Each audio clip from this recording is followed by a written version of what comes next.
രാമ രാമ രാമ ഹരേ ഹരേ, ഹരേ കൃഷ്ണ കൃഷ്ണ കൃഷ്ണ ഹരേ ഹരേ, ഹരേ രാമ രാമ രാമ ഹരേ ഹരേ, ഹരേ കൃഷ്ണ കൃഷ്ണ കൃഷ്ണ ഹരേ ഹരേ, ഹരേ രാമ രാമ ഹരേ ഹരേ. ഹരേ കൃഷ്ണ.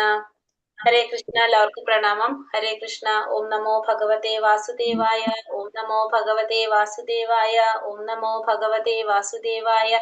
ഓം അജ്ഞാനതിമിരാന്തസ്യ ജ്ഞാനാഞ്ജനാശലാകയ ചക്ഷുരുന്മീലിതം യേന തസ്മൈ ശ്രീഗുരവേ നമഃ. ശ്രീ ചൈതന്യ മനോഭീഷ്ടം സ്ഥാപിതം യേന ഭൂതലേ സ്വയം രൂപകഥാ മഹ്യം ദദാതി സോപതാന്തികം. വന്ദേഹം ശ്രീഗുരോ ശ്രീയുതപദകമലം ശ്രീഗുരോൻ വൈഷ്ണവാം ച ശ്രീരൂപം സാഗ്രജാതം സഹഗണ രഘുനാഥാന്വിതം തം സജീവം സാദൈതം സാവധൂതം പരിജന സഹിതം കൃഷ്ണ ചൈതന്യദേവം ശ്രീരാധാ കൃഷ്ണ പാദാൻ സഹഗണ ലളിത ശ്രീ വിശാഖാന്വിതാംശ്ച. ഹേ കൃഷ്ണ കരുണാ സിന്ധോ ദീനബന്ധോ ജഗത്പദേ ഗോപേശ ഗോപികാ കാന്ത രാധാ കാന്ത നമോസ്തുതേ. തപ്ത കാഞ്ചന ഗൗരാംഗീ ശ്രീരാധേ വൃന്ദാവനേശ്വരി വൃഷഭാനുസുതേ ദേവി പ്രണമാമി ഹരിപ്രിയേ. വാഞ്ചാകൽപതരൂപേശ്ച കൃപാ സിന്ധോഭ്യേവ ച പതിതാനാം പാവനേഭ്യോ വൈഷ്ണവേഭ്യോ നമോ നമഃ. നമോ വിഷ്ണുപാദായ കൃഷ്ണപ്രേഷ്ഠായ ഭൂതലേ ശ്രീമതേ ഭക്തിവേദാന്ത സ്വാമിൻ ഇതി നാമിനേ. നമസ്തേ സാരസ്വതേ ദേവേ ഗൗരവാണി പ്രചാരിണേ നിർവിശേഷ ശൂന്യവാദി പാശ്ചാത്യദേശധാരിണേ. ജയ ശ്രീ കൃഷ്ണ ചൈതന്യ പ്രഭു നിത്യാനന്ദ ശ്രീ അദ്വൈത ഗദാധര ശ്രീവാസാദി ഗൗരഭക്തവൃന്ദ. ഹരേ കൃഷ്ണ കൃഷ്ണ കൃഷ്ണ ഹരേ ഹരേ, ഹരേ രാമ രാമ രാമ ഹരേ ഹരേ. ഹരേ കൃഷ്ണ. ശ്രീ ശ്രീ രാധാ ഗോവിന്ദ് ടെമ്പിൾ ഇസ്കോൺ ബാംഗ്ലൂരിന്റെ ലെവൽ 3 ക്ലാസ്സിലേക്ക്, ഉപദേശാമൃതം ക്ലാസ്സിലേക്ക് എല്ലാവർക്കും സ്വാഗതം. ഹരേ കൃഷ്ണ. എല്ലാവർക്കും പ്രണാമം. അപ്പൊ നമ്മളിന്ന് ഉപദേശാമൃതം പുതിയൊരു പുസ്തകമാണ് ഭഗവത്ഗീത. നമ്മൾ തൽക്കാലത്തേക്ക് ഒന്ന് അടച്ചു വെച്ച് ഉപദേശാമൃതം നമ്മൾ എടുക്കുകയാണ്. ചെറിയൊരു പുസ്തകമാണിത്. ഇതാണ് ഉപദേശാമൃതം. വളരെ ചെറിയൊരു പുസ്തകമാണ്, കണ്ടെത്ര ഉള്ളത് പഠിക്കാനായിട്ട്. പക്ഷെ ഇതിൽ ഇരിക്കുന്നത് കുറെ കാര്യങ്ങളാണ്. ചെറുതാണ്, കുറെ കാര്യങ്ങൾ. അപ്പൊ നമ്മൾ പറഞ്ഞു ഭക്തിയിലൂടെ മാത്രമേ ഭഗവാൻ അറിയാൻ സാധിക്കുള്ളൂ അല്ലെ. ഭഗവത്ഗീതയിൽ നമ്മൾ എന്താ പറഞ്ഞു? ലാസ്റ്റ് കൺക്ലൂഷൻ എന്താണ് ഭഗവത്ഗീതയില്? ഭഗവാനെ മനസ്സിലാണെങ്കിൽ ഭക്തി ഉണ്ടാകണം. ഭക്തിയിലൂടെ മാത്രമേ ഭഗവാനെ പ്രാപിക്കാനായിട്ട് സാധിക്കുള്ളൂ, അല്ലാതെ വേറൊരു വഴിയില്ല എന്നുള്ള നമ്മൾ പറഞ്ഞു. അപ്പോ അതിന് ആ ഭക്തിയെ സഹായിക്കുന്ന അല്ലെങ്കിൽ ഭക്തിയിലേക്ക് മുന്നേറാൻ വേണ്ടിയിട്ട് നമ്മുടെ ആചാര്യന്മാര് ഗ്രന്ഥങ്ങള് പുസ്തകങ്ങളൊക്കെ നമുക്ക് തന്നിട്ടുണ്ട്. അപ്പൊ അതില് നമുക്ക് മെയിൻ ആയിട്ട് നമ്മൾ പഠിക്കാവുന്ന ഒരു പുസ്തകമാണ് ഇപ്പൊ ഉപദേശാമൃതം, പിന്നെ ഈശോപനിഷത്ത്, ഭക്തിരസാമൃത സിന്ധു, നമുക്കറിയാം ഭാഗവതം. ഇതൊക്കെ അതിന് നമ്മളെ സഹായിക്കുന്നതാണ്. അപ്പൊ അതില് നമ്മൾ ഫസ്റ്റ് നമ്മൾ എടുക്കുന്നതാണ് ഉപദേശാമൃതം. ഉപദേശാമൃതം എന്ന് പറയുമ്പോ നമുക്കറിയാം ഉപദേശം എന്ന് വെച്ചാൽ നമുക്കറിയാലോ ഉപദേശം എന്താണ്? ഉപദേശങ്ങള് അത് അമൃതം. അമൃതം എന്ന് വെച്ചാൽ എന്താണ്? അമൃതം മൂട്ടോ മതജി? ഏറ്റവും നല്ലത്, ഉത്കൃഷ്ടം. അമൃതം നശിക്കാത്തത്, നശിക്കാത്തത് അല്ലെ, ഉത്കൃഷ്ടമായിട്ടുള്ള, അത് നശിക്കാത്തതാണ്. അപ്പൊ ആ ഒരിക്കലും നശിക്കാത്ത ഉപദേശങ്ങൾ എന്ന് പറയാം. അതായത് നമുക്ക് അത് അമൃതായിട്ടുള്ളതാണിത്. ഈ ഉപദേശങ്ങൾ എന്ന് പറയുന്നത് അമൃതായിട്ടുള്ളത്. ആ ഉപദേശങ്ങളെ കുറിച്ചാണ് ഇതില് പറയുന്നത്. അപ്പൊ ഇതില് 11 ഉപദേശങ്ങളാണ് ഇതിലുള്ളത്. 11 ഉപദേശങ്ങളാണ് ഇതില് ഉള്ളത്. ആ 11 ഉപദേശങ്ങളാണ് നമുക്ക് തന്നിരിക്കുന്നത്. ഈ ചെറിയ പുസ്തകത്തില് ഈ ഭക്തിയെ പുരോഗമിക്കാൻ വേണ്ടിട്ട് അല്ലെ, ഭക്തി എങ്ങനെയൊക്കെ നമുക്ക് ഭക്തിയിൽ കൂടെ പുരോഗമിക്കാം, ആധ്യാത്മികമായിട്ട് പുരോഗതി എത്താനായിട്ട് ഉള്ള സഹായിക്കുന്ന ഒരു ഗ്രന്ഥമാണിത്. ഇതിന്റെ രചയിതാവ് എന്ന് പറയുന്നത് രൂപ ഗോസ്വാമിയാണ്. പുതിയൊരു പേര് നമ്മൾ പഠിക്കുകയാണ്, രൂപ ഗോസ്വാമി അല്ലെ. രൂപ ഗോസ്വാമിനെ കുറിച്ച് നമ്മൾ കേട്ടിട്ടുണ്ട് ഇതിനു മുന്നേ? പറഞ്ഞിട്ടുണ്ടോ? അല്ലെ. രൂപ ഗോസ്വാമിയാണ് ഈ പുസ്തകത്തിന്റെ, ഈ ഉപദേശാമൃതത്തിന്റെ രചയിതാവ് രൂപ ഗോസ്വാമിയാണ്. ഈ രൂപ ഗോസ്വാമി എന്ന് പറയുന്നത് ആചാര്യനാണ്. പിന്നെ അതുപോലെ തന്നെ നമ്മുടെ പരമ്പര ഏതാണ്? നമ്മുടെ പരമ്പര ഗൗഡീയ വൈഷ്ണവ ബ്രഹ്മമധ്വ ഗൗഡീയ പരമ്പര. അതിൽ വരുന്ന ആചാര്യന്മാരിൽ ഒരു പ്രധാനപ്പെട്ട ആചാര്യനാണ് ഷഡ്ഗോസ്വാമി എന്ന് പറയും. ഷഡ്ഗോസ്വാമികളിലെ ഒരു ഗോസ്വാമിയാണ്. ഷഡ്ഗോസ്വാമി എന്ന് പറഞ്ഞാൽ 6 ഗോസ്വാമിമാരുണ്ട്. രൂപ ഗോസ്വാമി എന്നാ പറയുന്നത് അല്ലെ. രൂപ എന്ന് പറഞ്ഞാൽ നമുക്ക് മനസ്സിലായി, രൂപ ഗോസ്വാമി. ആ ഗോസ്വാമി എന്ന് പറയുന്നത് ആരാണെന്ന് വെച്ചാല് നമ്മളെ ഇന്ദ്രിയങ്ങളെ നിയന്ത്രിക്കാൻ സാധിക്കുന്നവരെയാണ് നമ്മൾ എന്ത് പറയുന്നത്? ഗോസ്വാമി എന്ന് പറയുന്നത്. അപ്പൊ ഗോസ്വാമി എന്ന് പറഞ്ഞാൽ ഇന്ദ്രിയങ്ങളെ നിയന്ത്രിക്കാൻ സാധിക്കുന്നവരെയാണ് ഗോസ്വാമി എന്ന് പറയുന്നത്. ഫുള്ള് ഇന്ദ്രിയങ്ങളെ നിയന്ത്രിക്കാൻ സാധിച്ചവരെ ഗോസ്വാമിമാരെന്ന് പറയും. അപ്പോ രൂപഗോസ്വാമി എന്ന് പറയുമ്പോൾ എങ്ങനെയാണ്? രൂപഗോസ്വാമി എന്ന് പറഞ്ഞാല് ഇന്ദ്രിയങ്ങളെ നിയന്ത്രിക്കാൻ സാധിച്ച, ഇന്ദ്രിയങ്ങളൊക്കെ നിയന്ത്രിച്ചിട്ടുള്ള ഒരു വ്യക്തിയാണ് രൂപഗോസ്വാമി. ചൈതന്യ മഹാപ്രഭുവിന്റെ ശിഷ്യനാണ്. പിന്നെ അതുപോലെ തന്നെ 6 ഗോസ്വാമിമാര്. ഈ 6 ഗോസ്വാമിമാരുടെ എന്താ പറയാ സംഭാവനയാന്ന് പറയാം നമ്മളിപ്പോ ഇന്ന് കാണുന്ന, നമ്മളിപ്പോ ഇന്ന് ആചരിച്ചു പോകുന്ന എല്ലാ കാര്യങ്ങളും. അവരാണ് നമുക്ക് ഈ ഭക്തിയെ കുറിച്ചും ഭഗവാനെ കുറിച്ചും മനസ്സിലാക്കാനായിട്ട് ഈ കാര്യങ്ങളൊക്കെ നമുക്ക് പറഞ്ഞു തന്നിരിക്കുന്നത് ഈ ഗോസ്വാമിമാരാണ്. അപ്പൊ അതില് ഈ ഗോസ്വാമിമാരുടെ നേതാവ് അല്ലെങ്കിൽ ലീഡർ ആയിരുന്നു ആര്? രൂപഗോസ്വാമി. അപ്പൊ അതുകൊണ്ട് തന്നെ ഈ രൂപഗോസ്വാമിയെ ഹരേ കൃഷ്ണ വേദിത മാതാജി കണ്ടുട്ടോ. ഹരേ കൃഷ്ണ, പ്രണാമം. ഹരേ കൃഷ്ണ. അപ്പൊ ഈ രൂപഗോസ്വാമിയെ ഇവരുടെ നേതാവായിട്ടാണ് പറയുന്നത്, രൂപഗോസ്വാമിയെ. അപ്പൊ ഈ 6 ഗോസ്വാമിമാരുണ്ടെന്ന് പറഞ്ഞു. ഈ 6 ഗോസ്വാമിമാർ ആരൊക്കെയാണെന്ന് വെച്ചാൽ ഷഡ് ഗോസ്വാമിമാരെന്നാണ് അറിയപ്പെടുന്നത്. 6 ഗോസ്വാമിമാര് ആരൊക്കെയാണ്? രൂപഗോസ്വാമി, സനാതന ഗോസ്വാമി, പിന്നെ വന്നിട്ട് ജീവഗോസ്വാമി, രഘുനാഥ ഭട്ട ഗോസ്വാമി, രഘുനാഥ ദാസ ഗോസ്വാമി, ഗോപാല ഭട്ട ഗോസ്വാമി. അങ്ങനെ 6 പേരാണ്. ഒന്നുകൂടി പറഞ്ഞത്.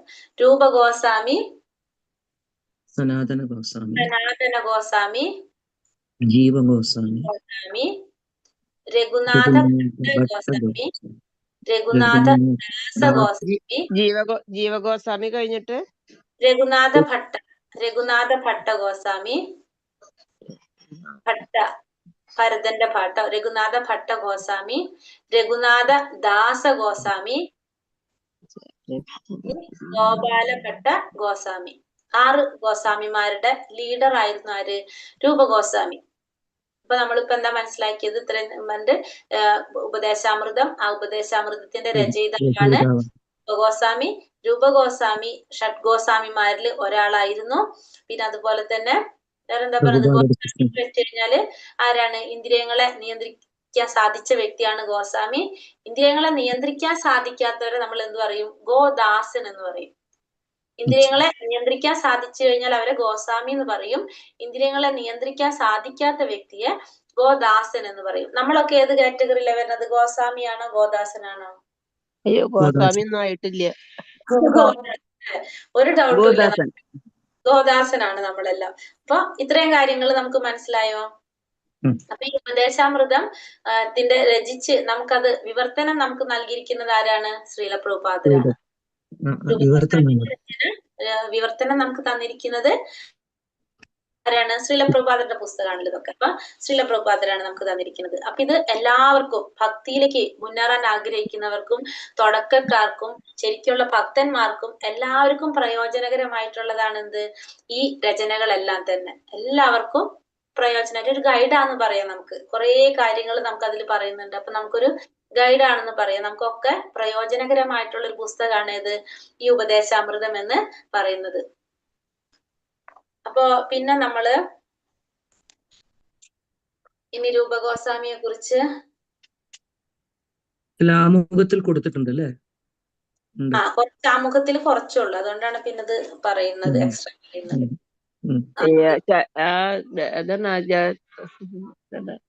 രാധാരമൺജിയുടെ സ്റ്റോറിയില് രൂപഗോസ്വാമി വരുന്ന ശിഷ്യനായിട്ട് രൂപഗോസ്വാമിയുടെ കയ്യില് ചൈതന്യ സ്റ്റോറിയില്. അപ്പൊ ഇവിടെ നമ്മൾ പറഞ്ഞു ചൈതന്യ മഹാപ്രഭു ആരാണ്? ചൈതന്യ മഹാപ്രഭു ഭഗവാന്റെ ഒരു രഹസ്യമായിട്ടുള്ള അവതാരമാണ്. അത് മാത്രല്ല ഹരിനാമ സങ്കീർത്തനം പ്രചരിപ്പിക്കുക എന്നുള്ളതായിരുന്നു ആരുടെ ലക്ഷ്യം? ഭഗവാനായിട്ട് ചൈതന്യ മഹാപ്രഭു അവതരിക്കുന്നത് അതിനു വേണ്ടിയിട്ടായിരുന്നു. അതായത് ഭക്തി എങ്ങനെയാണ് പ്രാക്ടീസ് ചെയ്യേണ്ടത്, എങ്ങനെയാണ് ഒരു ഭക്തന്റെ മനോഭാവം എങ്ങനെയായിരിക്കണം എന്ന് എല്ലാവർക്കും കാണിച്ചു കൊടുക്കാൻ വേണ്ടിയിട്ടാണ് ഭഗവാൻ ആരായിട്ട് അവതരിച്ചത്? ചൈതന്യ മഹാപ്രഭു അവതരിക്കുന്നത്. രാധാറാണിയുടെ ഭാവത്തില് ചൈതന്യ മഹാപ്രഭു ഭഗവാൻ അവതരിക്കുന്നത് എങ്ങനെയായിരിക്കണം ഒരു ഭക്തന്റെ മനോഭാവം, നമ്മൾ എങ്ങനെയായിരിക്കണം ഭക്തി ചെയ്യേണ്ടത്, ഹരിനാമ സങ്കീർത്തനം പ്രചരിപ്പിക്കുക, എല്ലാവരിലേക്കും ഭഗവാന്റെ ആ നാമത്തിന്റെ മഹത്വം പ്രചരിപ്പിക്കുക. കലിയുഗത്തില് നാമജപമല്ലാതെ വേറൊരു യജ്ഞം നമുക്ക് ചെയ്യാൻ സാധിക്കില്ല. ഇതൊക്കെ നമുക്ക് മനസ്സിലാക്കി തന്നത് ആരാണ്? ചൈതന്യ മഹാപ്രഭുവാണ്. അപ്പൊ അദ്ദേഹത്തിന്റെ പ്രധാനപ്പെട്ട ശിഷ്യന്മാരിൽ ഒരാളാണ് ആര്? രൂപഗോസ്വാമി.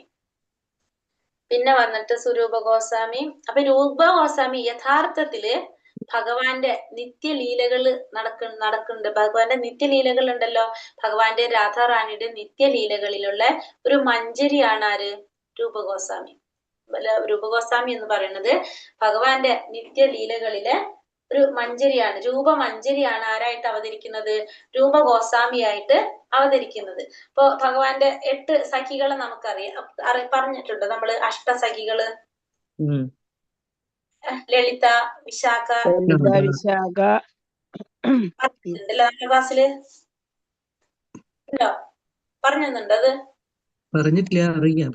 പറഞ്ഞിട്ടില്ല. ഭാഗവതത്തില് കഥ കേട്ടാലും കുറച്ച് അറിവുള്ളൂ. അറിയാത്ത എല്ലാവർക്കും അറിയണ്ടേ. അപ്പൊ അഷ്ടസഖികള് നമുക്കറിയാം. 8 സഖിമാരാണ് രാധാറാണിക്കും ഭഗവാനും പ്രിയപ്പെട്ടതായിട്ടുള്ളത്. അപ്പൊ അഷ്ടസഖിമാരില് ലളിത, വിശാഖ, ചമ്പകലത,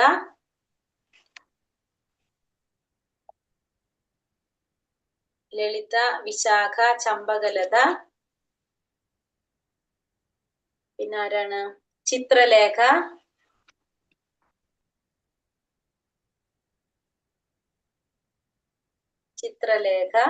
തുംഗവിദ്യ, തായട്ടോ തുംഗവിദ്യ,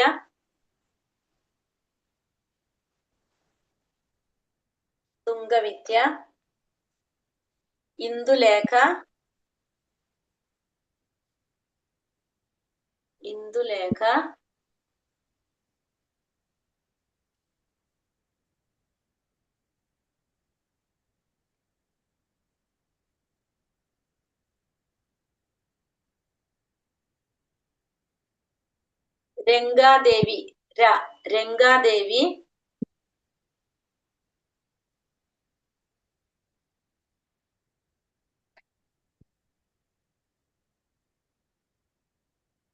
രംഗാദേവി, സുദേവി, 8 പേര്. മായാപൂരിലുണ്ടല്ലോ അല്ലെ? മായാപൂരില് ഉള്ള അവിടെ വെച്ചിരിക്കുന്ന എല്ലാവരും കൂടിയിട്ടുള്ളതാണ്. ഭഗവാനും രാധാറാണിയും ഈ 8 സഖിമാരും കൂടിയിട്ടുള്ള പിക്ചറാണ് അവിടെ ഉള്ളത്. ഭഗവാന്റെ അവിടുത്തെ ആരാധന അങ്ങനെയാണ് നടത്തുന്നത്. അപ്പൊ ഈ 8 പേരില് ലളിത സഖി, വിശാഖ സഖി, ഇവരാണ് പ്രധാനപ്പെട്ട 2 സഖിമാര്. ഇവരുടെ അതല്ല വൃന്ദാവനത്തിലെ കൃഷ്ണന്റെ അരൂത്ത് നിക്കണത്, ആദ്യം കൃഷ്ണന്റെ അരൂത്ത് നിക്കണത്, രാധാകൃഷ്ണന്മാരുടെ അടുത്ത് നിൽക്കുന്നത് ലളിത സഖിയും വിശാഖ സഖിയുമാണ് തൊട്ടടുത്ത് നിൽക്കുന്നത്. ആ ലളിത സഖിയുടെ അവർക്കും ആരുണ്ടാവും? അസിസ്റ്റൻസ് ഉണ്ടാവും. ലളിത സഖിയും വിശാഖ സഖിയും മെയിൻ ആയിട്ടുള്ള സഖിമാരാണല്ലോ. അവർക്കും ആരുണ്ടാവും? അസിസ്റ്റന്റുകൾ ഉണ്ടാവും, അവരെ സഹായിക്കാനും. അതില് വരുന്ന സഖിമാരുടെ ലീഡറാണ് ആര്? രൂപമഞ്ജരി. മഞ്ജരി എന്ന് വെച്ചിട്ടുണ്ടെങ്കിൽ ചെറിയ കുട്ടികൾ എന്ന് പറയാം നമുക്ക്. 10-14 വയസ്സുള്ള കുട്ടികളുണ്ടല്ലോ, അവരാണ് മഞ്ജരിമാരെന്ന് അറിയപ്പെടുന്നത്. അപ്പൊ രൂപമഞ്ജരി എന്ന് പറയുന്നത്, അപ്പൊ ഇവരുടെ അസിസ്റ്റന്റ്, ഈ ലളിത സഖിയുടെ അസിസ്റ്റന്റിന് ഇപ്പൊ കുറച്ച് പേരുണ്ടെങ്കിൽ അതിന്റെ ലീഡറാണ് ആര്? ലളിത സഖി എന്ന് പറയുന്നത്. അതാണ് ലളിത സഖിയുടെ അസിസ്റ്റന്റ് ആണ് ആര്? രൂപമഞ്ജരി. ആ രൂപമഞ്ജരിയാണ് ചൈതന്യ മഹാപ്രഭു അവതരിച്ച സമയത്ത് രൂപ ഗോസ്വാമിയായിട്ട് അവതരിക്കുന്നത്. മനസ്സിലാവുണ്ടോ? അപ്പൊ നമുക്കിപ്പോ ഇത്രയും കാര്യങ്ങൾ മനസ്സിലായി. അപ്പൊ ചൈതന്യ മഹാപ്രഭുവിന്റെ മനസ്സിലാക്കാൻ ആർക്കാ സാധിച്ചിരുന്നത്? രൂപഗോസ്വാമിക്കാണ് സാധിച്ചിരുന്നത്. രൂപഗോസ്വാമിക്കാണ് ചൈതന്യ മഹാപ്രഭുവിന്റെ മനസ്സിലാക്കാനായിട്ട് സാധിച്ചിരുന്നത്. അപ്പൊ നമ്മള് പ്രാർത്ഥന ചൊല്ലുമ്പോ നമ്മള് ശ്രദ്ധിച്ചിട്ടുണ്ടോന്ന് അറിയില്ല, എന്താ പറയുന്നത്? ശ്രീ ചൈതന്യ മനോഭീഷ്ടം സ്ഥാപിതം യേന ഭൂതലേ സ്വയം രൂപ കഥാ മഹ്യം ദദാതി സോപദാന്തികം എന്ന് പറയുന്ന 2 വരിയുടെ അർത്ഥം ചൈതന്യ മഹാപ്രഭുവിന്റെ ശ്രീ ചൈതന്യ മനോപിഷ്ടം സ്ഥാപിതം യേന പൂതലെ എന്ന് പറഞ്ഞത്. അതായത് ചൈതന്യ മഹാപ്രഭുവിന്റെ മനസ്സിലെ ആഗ്രഹങ്ങള് സ്ഥാപിതം യേന പൂതലെ, ഈ പൂതലത്തിൽ സ്ഥാപിച്ച് ആ രൂപഗോസ്വാമി എനിക്ക് എപ്പോഴാണോ അദ്ദേഹത്തിന്റെ പാതാരവിന്ദങ്ങളിലെ അഭയം തരുന്നത് എന്നാണ് ആ 2 വരികളുടെ അർത്ഥം. ഞാനൊന്നും ചൊല്ലാറില്ല എപ്പോഴും, പക്ഷെ എന്നാലും നിങ്ങൾ കേട്ടിട്ടുണ്ടാവും. അതില്ലേ നമ്മൾ ചൊല്ലുന്നത് അതിന്റെ അർത്ഥം പറയുന്നതാണ്. രൂപഗോസ്വാമിയുടെ പ്രണാമ മന്ത്രാണത്. അപ്പൊ രൂപഗോസ്വാമി ആണ് നേതൃത്വം വഹിച്ചത്. അപ്പൊ നമുക്ക് ഈ ചൈതന്യ മഹാപ്രഭു നമുക്ക് ആകെ 8 ശ്ലോകങ്ങളാണ് നമുക്ക് തന്നിരിക്കുന്നത്. ചൈതന്യ മഹാപ്രഭു നമുക്ക് തന്നിരിക്കുന്ന ആകെ 8 ശ്ലോകങ്ങളാണ്. ഏതാണെന്ന് അറിയാവോ? അത് ശിഷ്യാഷ്ടകം എന്നാണ് അത് അറിയപ്പെടുന്നത്. ശിഷ്യാഷ്ടകം എന്നറിയപ്പെടുന്ന 8 ശ്ലോകങ്ങളാണ് നമുക്ക് ആകെ ചൈതന്യ മഹാപ്രഭു തന്നിരിക്കുന്നത്. ചൈതന്യ മഹാപ്രഭു നമുക്ക് തന്നിരിക്കുന്നത് ആകെ 8 ശ്ലോകങ്ങളാണ്. അതിനെ ശിഷ്യാഷ്ടകം എന്നാണ് അറിയപ്പെടുന്നത്. രാവിലെ നമ്മൾ ചൊല്ലാറില്ലേ ശിഷ്യാഷ്ടകം? കേട്ടിട്ടുണ്ടോ?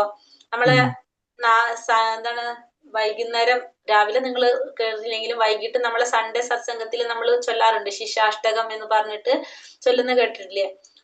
ചേതോ ദർപ്പണമാർജനം ഭവഗ്നി നിർവാപണം ശ്രേയ കൈരവ ചന്ദ്രിക വിതരണം ഇല്ലേ? കേട്ടിട്ടില്ലേ? ശിഷ്യാഷ്ടകം 8 അഷ്ടകങ്ങൾ, 8 സ്റ്റാൻസകളാണത്. അപ്പൊ 8 അഷ്ടകം, അതാണ് ശിഷ്യാഷ്ടകം എന്നറിയപ്പെടുന്നത്. ആകെ ചൈതന്യ മഹാപ്രഭു തന്നിരിക്കുന്നത് അത് മാത്രമാണ്. പക്ഷെ അദ്ദേഹം കുറെ നിർദ്ദേശങ്ങള് ആർക്ക് കൊടുത്തിട്ടുണ്ട്? രൂപഗോസ്വാമിനെ പോലെ കൊടുത്തിട്ടുണ്ട്. ആ നിർദ്ദേശങ്ങള് മുഴുവനും ഒരു എന്താ പറയാ രചിച്ചതാണ് ആര്? നിർദ്ദേശങ്ങൾ മുഴുവനും രൂപഗോസ്വാമി. അപ്പൊ രൂപഗോസ്വാമി നിർദ്ദേശങ്ങൾ മുഴുവനും ചൈതന്യ മഹാപ്രഭു കൊടുത്ത നിർദ്ദേശങ്ങൾ മുഴുവനും നമുക്ക് രചിച്ച് നമുക്ക് തന്നിരിക്കുകയാണ്. ആ ഭക്തിയെ കുറിച്ചുള്ള എല്ലാ കാര്യങ്ങളും നമുക്ക് മനസ്സിലാക്കാൻ വേണ്ടിയിട്ട് നമുക്ക് തന്നത് രൂപഗോസ്വാമിയാണ്. ചൈതന്യ മഹാപ്രഭുവിന്റെ നിർദ്ദേശങ്ങൾ അല്ലെങ്കിൽ ചൈതന്യ മഹാപ്രഭുവിന്റെ ഉപദേശങ്ങളാണ് അദ്ദേഹം നമുക്ക് ഈ തന്നത്. അങ്ങനെയാണ് ഭക്തിരസാമൃത സിന്ധു, പിന്നെ ലളിത മാധവ, വിദഗ്ധ മാധവ, പിന്നെ വന്നിട്ട് ഉപദേശാമൃതം, അങ്ങനെ കുറേ രചനകളുണ്ട്. അതിൽ പ്രധാനപ്പെട്ടത് പറയുന്നതാണ്. അതിൽ നമ്മൾ 2 ബുക്ക് നമ്മൾ പഠിക്കുന്നുണ്ട്. ഒന്ന് ഉപദേശാമൃതവും ഒന്ന് ഭക്തിരസാമൃത സിന്ധു. 2 ബുക്ക് നമ്മൾ പഠിക്കുന്നത്.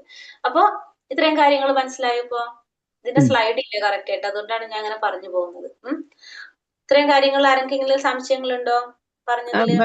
അത് ഭഗവാന്റെ മഹിമ, ഒരു ഭക്തന്റെ മഹിമ എന്താ പറഞ്ഞത്?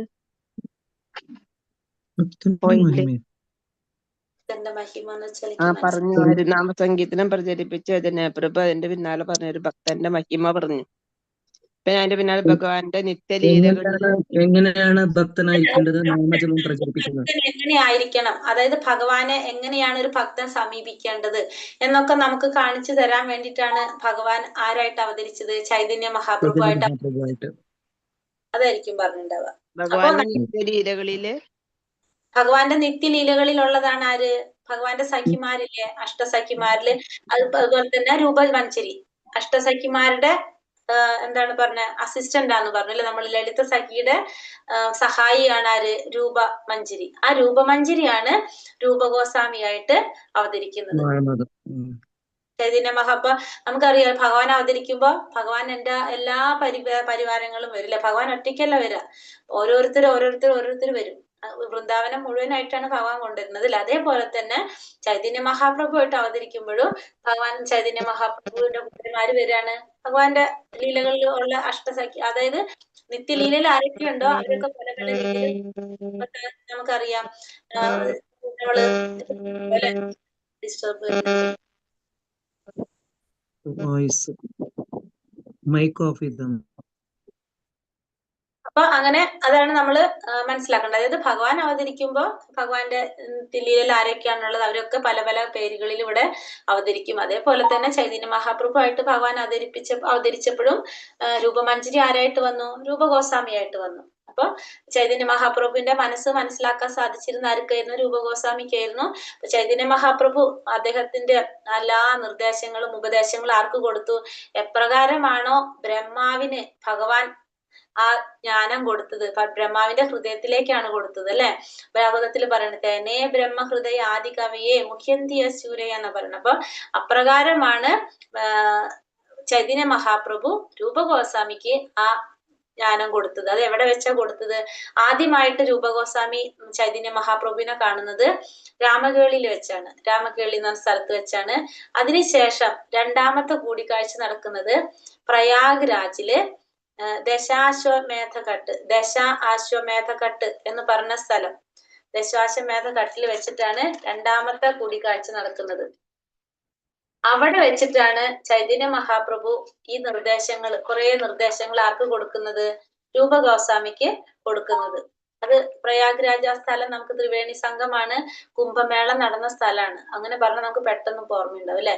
ആ സ്ഥലത്തിന് ഭയങ്കര പ്രത്യേകതയുള്ള സ്ഥലമാണ്. അവിടെ വെച്ചിട്ടാണ് ഈ നിർദ്ദേശങ്ങളൊക്കെ കൊടുക്കുന്നത്. അങ്ങനെ ആ നിർദ്ദേശങ്ങളാണ് ഭക്തിരസാമൃത സിന്ധുവിൽ വന്നിരിക്കുന്നത്. ഒക്കെ ഇത്തരത്തിലുള്ള പിന്നെ കുറെ രചനകൾ ഉണ്ടല്ലോ അദ്ദേഹത്തിന്റെ, അതിലൊക്കെ ഈ ചൈതന്യ മഹാപ്രഭു പറഞ്ഞ ആ നിർദ്ദേശങ്ങളാണ് ഉള്ളത്.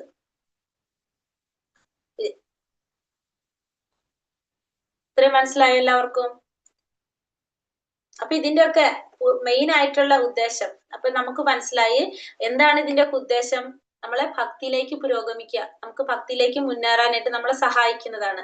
അപ്പൊ നമുക്കറിയാം ഭക്തിയിലേക്ക് മുന്നേറണമെങ്കിൽ ഫസ്റ്റ് നമ്മൾ എന്ത് ചെയ്യണം? നമ്മുടെ മനസ്സിനെയും ഇന്ദ്രിയങ്ങളെയും നിയന്ത്രിക്കാൻ നമുക്ക് സാധിക്കണം. അതാണ് നമ്മൾ ഫസ്റ്റ് ചെയ്യേണ്ടത്. അത് ചെയ്യാതെ എത്ര നമ്മൾ ചെയ്താലും നമുക്ക് എന്തുണ്ടാവില്ല? ആ ആത്മീയമായ ജീവിതത്തിലേക്ക് മുന്നേറാൻ നമുക്ക് സാധിക്കില്ല.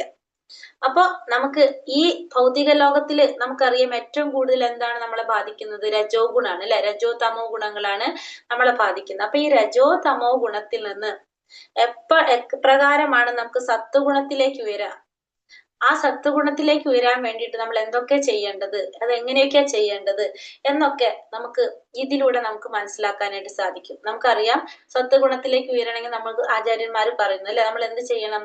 ഡെയിലി രാവിലെ ഭാഗവതം കേൾക്കണം. തമോ ഗുണം എന്ന് വെച്ചാൽ നമുക്കറിയാം ഉറക്കം തമോ ഗുണാണ് അല്ലെ. ഉറക്കം എന്ന് പറഞ്ഞാൽ തമോ ഗുണം. നമ്മൾ എത്ര റൗണ്ട് നാമം ജപിച്ചാലും നമ്മൾ രാവിലെ എഴുന്നേൽക്കുന്നില്ലെങ്കിൽ നമ്മൾ എന്താണ്? അവിടെ ഇരിക്കും. നമ്മൾ തമോ ഗുണത്തിൽ നിങ്ങൾ കേറില്ല. കാരണം എന്താണ്? ഉറക്കം തമോ ഗുണാണ്. ഉറങ്ങാണെങ്കിൽ അവിടെ നമ്മൾ ആ തമോ ഗുണത്തിൽ തന്നെ നിൽക്കുക. മുകളിലേക്ക് കയറണമെങ്കിൽ നമ്മൾ എന്ത് ചെയ്യണം? ഒന്ന് ഭാഗവതം കേൾക്കണം, പിന്നെ ഇന്നലെ ക്വസ്റ്റ്യൻ ചോദിച്ചിട്ടുണ്ടായിരുന്നു, നിദ്ര ഏത് ഗുണത്തിന്റെ? ഞാൻ ആ വേഗം അത് ക്ലാസ്സിൽ പറഞ്ഞായിരുന്നോണ്ട് ഞാൻ ഓർത്തത് ഓർമ്മ ഉണ്ടാവാൻ സാധ്യതയുണ്ടല്ലോ എന്ന്. എന്നിട്ട് അപ്പൊ അങ്ങനെ നമ്മൾ എന്ത് ചെയ്യാ? നമ്മൾ ആ തമോ ഗുണത്തിൽ നിന്ന് മാറാനായിട്ട് നമ്മൾ രാവിലെ നമ്മൾ എഴുന്നേറ്റ് ശീലമില്ലെങ്കിൽ പതുക്കെ പതുക്കെ നമ്മൾ മാറ്റി മാറ്റി കൊണ്ടുവരാം.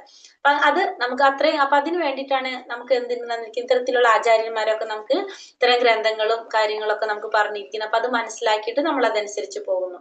അപ്പൊ ഇനി രൂപഗോസ്വാമി ആരാണ് നമുക്ക് അറിയണം. അപ്പൊ ഇത്രയും കാര്യങ്ങൾ നമുക്ക് രൂപഗോസ്വാമിയെ കുറിച്ച് നമുക്ക് മനസ്സിലായി. ഇനി രൂപഗോസ്വാമി ജനനത്തെ കുറിച്ചും രൂപഗോസ്വാമിയെ കുറിച്ച് കുറച്ചും കൂടി പറഞ്ഞിട്ട് നമുക്ക് പോകാം. അപ്പൊ രൂപഗോസ്വാമി എന്ന് പറഞ്ഞാല് ഒരു സരസ്വതി ബ്രാഹ്മിൻ കുടുംബത്തിലാണ് അദ്ദേഹം ജനിച്ചത്. രൂപഗോസ്വാമി ജനിച്ചത് ഒരു സരസ്വതി ബ്രാഹ്മിൻ കുടുംബത്തിലാണ് അദ്ദേഹം ജനിച്ചത്. അത് ഭയങ്കര ബുദ്ധിമാനായിരുന്നു രൂപഗോസ്വാമി. ഭയങ്കര ബുദ്ധിമാനായിരുന്നു രൂപഗോസ്വാമി.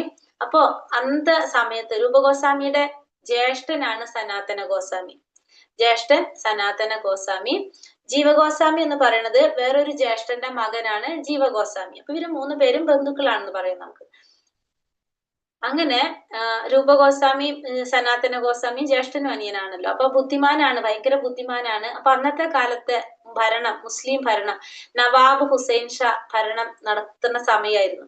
അപ്പൊ അദ്ദേഹത്തിന് ഇവരുടെ ബുദ്ധി സാമർഥ്യത്തില് മതിപ്പായിട്ട് ഇവരെ ആ മന്ത്രിയാവാനായിട്ട്, ആ ഭരണസഭയില് മന്ത്രിയാവാനായിട്ട് വിളിച്ചു.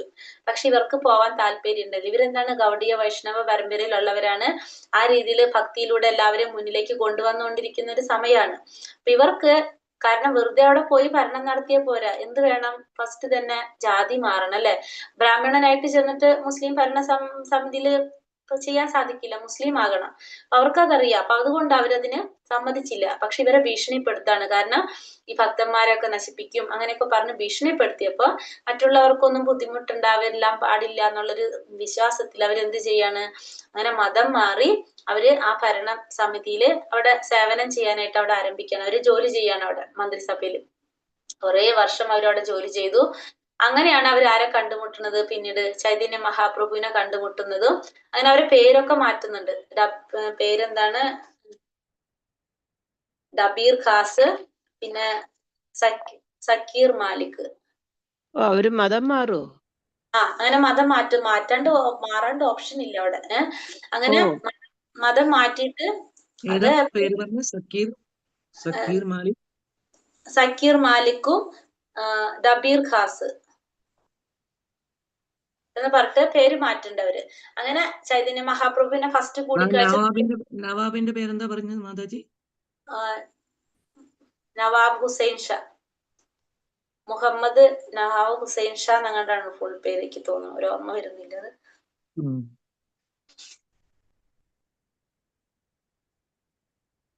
അതൊന്നും നമുക്ക് ഇമ്പോർട്ടന്റ് അല്ല.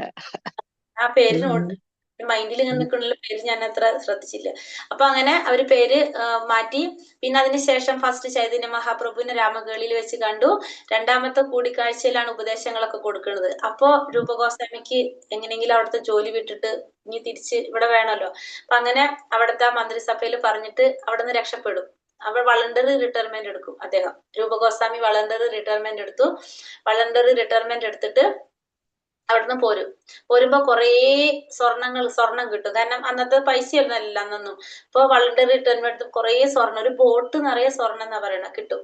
ആ സ്വർണത്തിന്റെ 25% തന്റെ ആവശ്യത്തിനും 25% ബന്ധുക്കളുടെ ആവശ്യത്തിനും ബാക്കി 50% ഭഗവാന്റെ കാര്യങ്ങൾക്ക്, അതായത് ഭക്തന്മാർക്ക് ഭക്തിയിലേക്ക് മുന്നേറാൻ വേണ്ട കാര്യങ്ങൾക്ക്, അതിന് വേണ്ടിയിട്ടാണ് അദ്ദേഹം നീക്കി വെച്ചത്. 25, 25, 50 അങ്ങനെയാണ് ആ പാർട്ടീഷൻ ചെയ്തത്, കിട്ടിയ ആ പൈസയുടെ. അങ്ങനെ അവിടുന്ന് പോന്നു. അപ്പൊ ഇതൊക്കെ കണ്ടപ്പോ ആർക്കും രക്ഷപ്പെടണം അവിടുന്ന്. സനാതന ഗോസ്വാമി, ഇവര് രണ്ടുപേരും അവിടെ മന്ത്രിസഭയിൽ കയറിയല്ലോ. അപ്പൊ സനാതന ഗോസ്വാമിക്കും അവിടുന്ന് രക്ഷപ്പെടണം. പക്ഷെ ഒരാള് പോയി അടുത്ത ആള് ചെന്ന് ചോദിച്ചപ്പോ അവിടുന്ന് വിട്ടില്ല. അവിടെ പിടിച്ച് ജയിലിൽ അടച്ചു. ആദ്യത്തെ ആള് പറഞ്ഞയച്ചു, ഓക്കെ. രണ്ടാമത്തെ ആളും പോരെന്ന് പറഞ്ഞപ്പോ അവര് വിട്ടില്ല. കാരണം ബുദ്ധിമാന്മാരായിരുന്നല്ലോ ഇവര്. അപ്പൊ വിട്ടില്ല അവിടുന്ന്. അപ്പൊ പിടിച്ച് ജയിലിൽ അടച്ചു. പിന്നെ അതിനുശേഷം ആ ജയിൽ അധികൃതരെ ഒക്കെ കൈ എന്താ പറയാ, അവരൊക്കെ പിടിച്ച് അവർക്ക് 25% നീക്കി വെച്ചിട്ടുണ്ടായിരുന്നല്ലോ, അതിൽ നിന്ന് കൈക്കൂലിയൊക്കെ കൊടുത്തിട്ട് അങ്ങനെ അവിടുന്ന് ഓടി രക്ഷപ്പെടാണ് ആര് ചെയ്യുന്നത്? സനാതന ഗോസ്വാമി രക്ഷപ്പെടാണ് ചെയ്യുന്നത്. അങ്ങനെ അവര് പിന്നെ ചൈതന്യ മഹാപ്രഭുവിന്റെ ശിഷ്യത്വം സ്വീകരിച്ചു. അങ്ങനെ ചൈതന്യ മഹാപ്രഭുവിന്റെ കൂടെ വീണ്ടും അവരെന്താണ് ഗോസ്വാമിമാരായി. ഗോസ്വാമിമാരാണ് ഓൾറെഡി. പിന്നെ അവര് വീണ്ടും ആ ബ്രാഹ്മണന്റെ ഇതിലേക്ക് വരാണ് ചെയ്യുന്നത്. അങ്ങനെയാണ് അവരുടെ ജസ്റ്റ് നമുക്കൊന്ന് അറിയാൻ വേണ്ടിയിട്ട് പറഞ്ഞ രൂപഗോസ്വാമിയെ കുറിച്ച്. ഇനി ഇവരിൽ ആരും കൂടി ഉണ്ട്? ജീവഗോസ്വാമി ഉണ്ടല്ലോ. അപ്പൊ ഇങ്ങനെ ചൈതന്യ മഹാപ്രഭു കൊടുത്ത നിർദ്ദേശങ്ങൾ മുഴുവനും ആര് രചിക്കുകയാണ്? രൂപഗോസ്വാമി രചിക്കുകയാണ്. അങ്ങനെ രൂപഗോസ്വാമി അങ്ങനെ രചിക്കുമ്പോ, രൂപഗോസ്വാമി എന്ന് വെച്ചാൽ അതിബുദ്ധിമാനാണ്. അദ്ദേഹത്തിന് ഒരിക്കലും എന്ത് വരില്ല, തെറ്റുകളൊന്നും സംഭവിക്കില്ല. അപ്പൊ തെറ്റൊട്ടും പറ്റില്ല. പക്ഷെ ആ സമയത്ത് ഒരു സീനിയർ ആയിട്ടുള്ള ഒരു പണ്ഡിതൻ, ഒരു വൈഷ്ണവൻ തന്നെ പറയാണ്, നീ രചിച്ച ഒരു ഗ്രന്ഥം പറഞ്ഞ അതില് തെറ്റുണ്ടെന്ന് പറയും, തെറ്റുണ്ടെന്ന് ചൂണ്ടിക്കാണിക്കും. ഇപ്പൊ രൂപഗോസ്വാമി അത്രയും വിനയത്തിലുള്ള ഒരു വ്യക്തിയാണ്, അത്രയും വിനയാന്വിതനാണ്, എല്ലാവരോടും ഭയങ്കര ബഹുമാനമായിരുന്നു. ആ റെസ്പെക്ട് കൊടുത്തിട്ട് അദ്ദേഹം അത് സമ്മതിക്കും. കാരണം വെച്ചാൽ സീനിയർ വൈഷ്ണവനാണ്.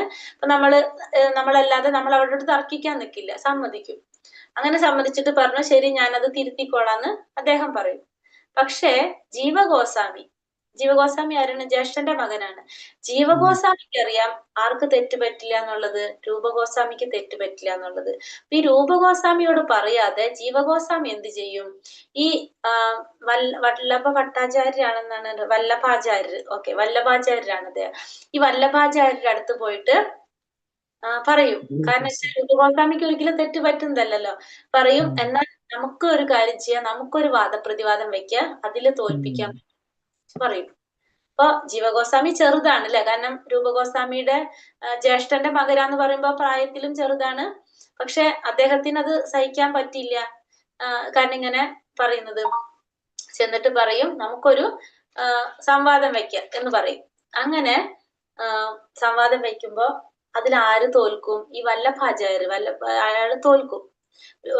ജീവഗോസ്വാമി ജയിക്കുകയും ചെയ്യും. അപ്പൊ ഭയങ്കര സന്തോഷമായി. കാരണം വെച്ചിട്ടുണ്ടെങ്കിൽ അയാളെ തോൽപ്പിച്ചപ്പോ മനസ്സിലായല്ലോ രൂപഗോസ്വാമിയെ എന്താ പറയാ, ജീവഗോസ്വാമിയെ തന്നെ തോൽപ്പിക്കാൻ ജയിക്കാനായിട്ട് സാധിച്ചു. അപ്പൊ പിന്നെ എന്തായാലും രൂപഗോസ്വാമിയുടെ മുന്നിൽ എന്തായാലും ഉറപ്പാണല്ലോ ജയിക്കുന്നുള്ളത്. രൂപഗോസ്വാമി ജയിക്കുന്നുള്ളു. അപ്പൊ അത് ആ സന്തോഷം ആരോട് പറയാണ്? രൂപഗോസ്വാമിയുടെ അടുത്ത് ചെന്ന് പറയുമ്പോ രൂപഗോസ്വാമിക്ക് അത് ഇഷ്ടാവില്ല, വഴക്ക് പറയും. കാരണം ഒരു സീനിയർ ആയിട്ടുള്ള ഇത്രയും ഒരു ഭയങ്കര ഇതുള്ള ഒരു വൈഷ്ണവനെ നമ്മൾ നിന്ദിക്കാൻ പാടില്ല, നമ്മള് അങ്ങനെ ചെയ്യാൻ പാടില്ല, തെറ്റാണ്, നീ എന്തിനാണ് ഇങ്ങനെയൊക്കെ ചെയ്തതെന്ന് പറഞ്ഞിട്ട് വഴക്ക് പറഞ്ഞിട്ട് പറയും, നീ ഇനി ഇവിടെ വൃന്ദാവനത്തിൽ നിൽക്കേണ്ട ആവശ്യമില്ല, നീ ഇവിടെ നിന്ന് പോയിക്കോളാൻ പറയും. അങ്ങനെ വഴക്ക് പറഞ്ഞിട്ട് അവിടെ പറഞ്ഞയക്കും. അങ്ങനെ പോകുന്നത് എവിടേക്കാണ്? മധുരയിലേക്കാണ് പറഞ്ഞയക്കുന്നത്. അങ്ങനെ മധുരയിലേക്ക് പോകുമ്പോ അവിടെ ചെന്നിട്ട് ഭയങ്കര കഷ്ടപ്പെട്ടിട്ടാണ് അവിടെ ആര് ജീവിക്കുന്നത്? ജീവഗോസ്വാമി ജീവിക്കുന്നത്. ഭിക്ഷ എടുത്തിട്ടാണ് ഗോസ്വാമിമാര്, ഇവര് ഭിക്ഷ എടുത്തിട്ടാണ് അവിടെ ജീവിക്കുന്നത്. അപ്പൊ എല്ലാ ദിവസവും ഭിക്ഷ ഒന്നും കിട്ടണമെന്നില്ല, അപ്പൊ ഭക്ഷണമൊന്നും ഉണ്ടാവില്ല. അപ്പൊ അങ്ങനെ വളരെ കഷ്ടപ്പെട്ടിട്ടാണ് അവിടെ ആര് ജീവിതം പോയിക്കൊണ്ടിരിക്കുന്നത്? ജീവഗോസ്വാമിയുടെ ജീവിതം പോയിക്കൊണ്ടിരിക്കുന്നത്. അപ്പൊ ഇത് ആർക്ക് മനസ്സിലാകാണ്? സനാതന ഗോസ്വാമിക്ക് മനസ്സിലാകും. അപ്പൊ സനാതന ഗോസ്വാമി എന്ന് വെച്ചിട്ടുണ്ടെങ്കിൽ വേറൊരു ജ്യേഷ്ഠൻ, അത് രൂപഗോസ്വാമിയുടെ ജ്യേഷ്ഠനാണല്ലോ. സനാതന ഗോസ്വാമിക്ക് മനസ്സിലാകുമ്പോ അദ്ദേഹം അത് ആരോട് പറയും? രൂപഗോസ്വാമിയോട് പറയും. ഇങ്ങനെ വളരെ മോശ അവസ്ഥയിലാണ് ജീവഗോസ്വാമിയുടെ ജീവിതം പോകുന്നതെന്നൊക്കെ ഇങ്ങനെ പറയും. അപ്പോ ജീവഗോസ്വാമിക്ക് അയക്കുന്ന 11 കത്തുകൾ എഴുതും ആര്? രൂപഗോസ്വാമി. ആ 11 കത്തുകളാണ് നമുക്ക് ഈ 11 ഉപദേശങ്ങളായിട്ട് രൂപഗോസ്വാമിയിൽ നിന്ന്, അതായത് ആ കത്തുകൾ സൂക്ഷിച്ച് ക്രോഡീകരിച്ച് നമുക്ക് തന്നിരിക്കുന്നതാണ് ആര്? ജീവഗോസ്വാമി. അപ്പൊ രൂപഗോസ്വാമിയാണ് ഈ കത്തുകൾ സൂക്ഷിച്ചു വെച്ച് നമുക്ക് കിട്ടിയത്. പക്ഷെ ശരിക്കും അത് ആരുടെ രചനയാണ്? രൂപഗോസ്വാമിയുടെ രചനയാണ്. ആ 11 കത്തുകളാണ് ഈ 11 ഉപദേശങ്ങളായിട്ട് നമുക്ക് പറഞ്ഞിരിക്കുന്നത്. അതാണ് ഉപദേശാമൃതം എന്ന് പറയുന്നത്. ഉപദേശാമൃതം എന്ന് പറയുന്നത് നമുക്ക് ഇത്രയും എളുപ്പത്തിൽ പറയാം. ഇത്രയും പറഞ്ഞതിന്റെ കൺക്ലൂഷൻ, ജീവഗോസ്വാമിക്ക് അയച്ചു കൊടുത്ത 11 കത്തുകളാണ് 11 ഉപദേശങ്ങൾ. രൂപഗോസ്വാമി ജീവഗോസ്വാമിക്ക് അയച്ചു കൊടുത്ത 11 കത്തുകൾ, അതാണ് 11 ഉപദേശങ്ങളായിട്ട് നമുക്ക് കിട്ടിയിരിക്കുന്ന ഈ ഉപദേശാമൃതം എന്ന് പറയുന്നത്.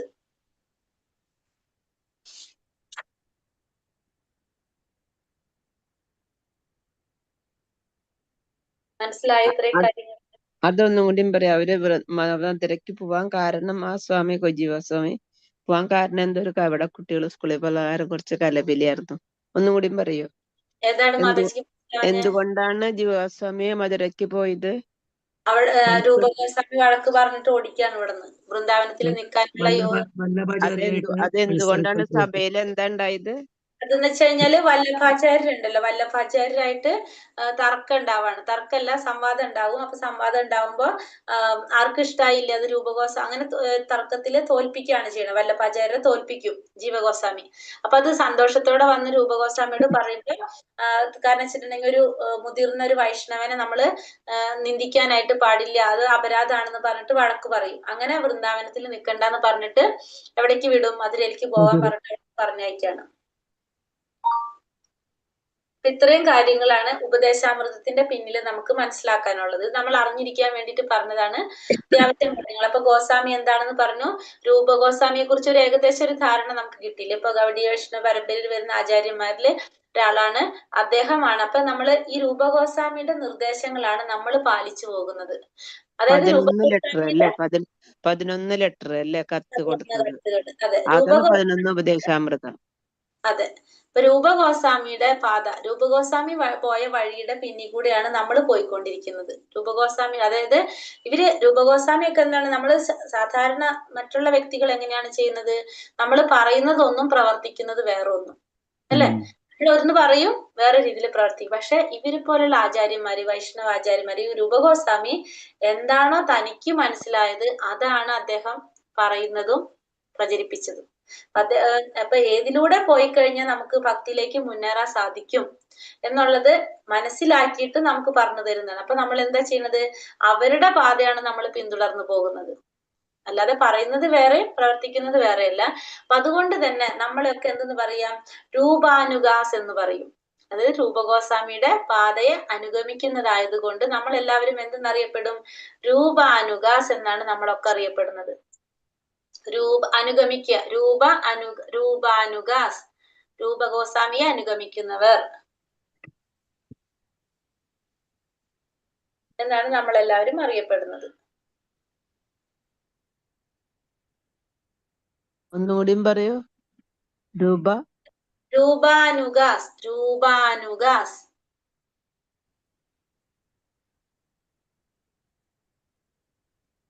ആ വൃന്ദാവനത്തിലല്ല, നമ്മൾ അഷ്ടസഖിമാരില് ഭഗവാന്റെ അടുത്ത് നിൽക്കുന്നത് ലളിത സഖിയും രാധാറാണിയുടെ അടുത്ത് കാണുന്നത് വിശാഖ സഖിയാണ് കേട്ടോ. ലളിത ഭഗവാന്റെ അടുത്തും വിശാഖ സഖി രാധാറാണിയുടെ അടുത്തും കാണുന്ന രണ്ട് സഖിമാര്. ഇത്രയും മനസ്സിലായോ? ഈ പറഞ്ഞത് വരെയുള്ളതിൽ എന്തെങ്കിലും സംശയങ്ങളുണ്ടോ ആർക്കെങ്കിലും? അപ്പൊ നമ്മള് രൂപാനുകാസ് എന്നറിയപ്പെടും. അപ്പൊ നമുക്ക് മനസ്സിലായി 11 ഉപദേശങ്ങൾ. അപ്പൊ നമുക്ക് ഇത്രയും മനസ്സിലാക്കിയാൽ മതി.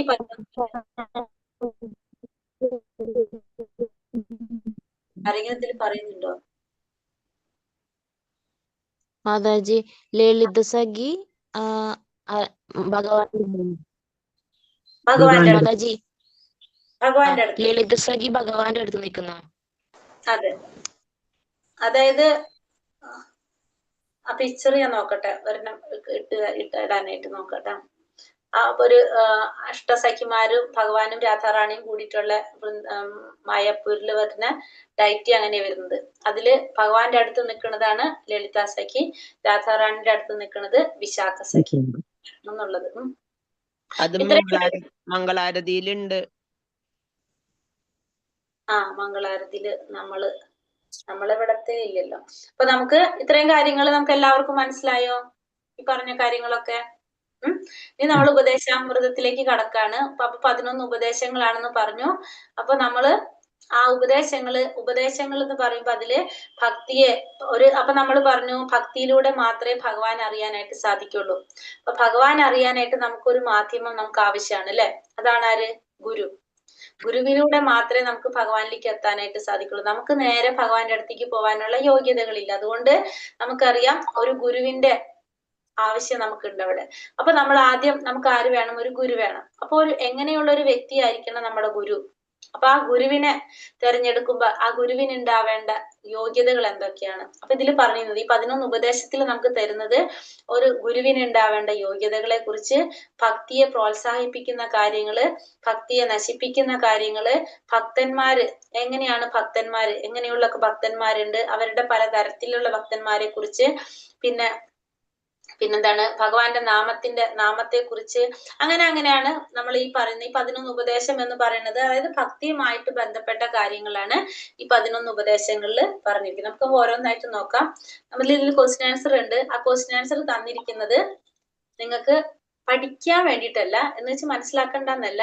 അതായത് പുസ്തകം ഇല്ലാത്തവർക്കും ഇതിലത്തെ ഫുള്ള് പോയിന്റ്സ് കവർ ചെയ്യേണ്ട രീതിയിൽ അത് ക്വസ്റ്റ്യൻ ആക്കിയിട്ട് ഇട്ടിരിക്കുന്നതാണ്. അപ്പൊ ക്വസ്റ്റ്യനും ആൻസറും കൂടി ആകുമ്പോൾ ആ ബുക്കിലുള്ള എല്ലാ പോയിന്റ്സും നമുക്ക് കിട്ടും. അതിനു വേണ്ടിയാണ് അങ്ങനെ ചെയ്തിരിക്കുന്നത്. നമുക്ക് പഠിക്കേണ്ടത് ഈ ഉപദേശങ്ങളാണ് പഠിക്കേണ്ടത്. 11 ഉപദേശങ്ങളാണെന്ന് പറഞ്ഞല്ലോ. നമ്മൾ പഠിക്കേണ്ടതാണ്. ഇപ്പൊ ഫസ്റ്റത്തെ ഉപദേശം എന്താണോ അത് നമ്മള് ശ്ലോകമാണ്, അതിന്റെ അർത്ഥം നമുക്ക് മനസ്സിലാകണം എന്താണെന്നുള്ളത്.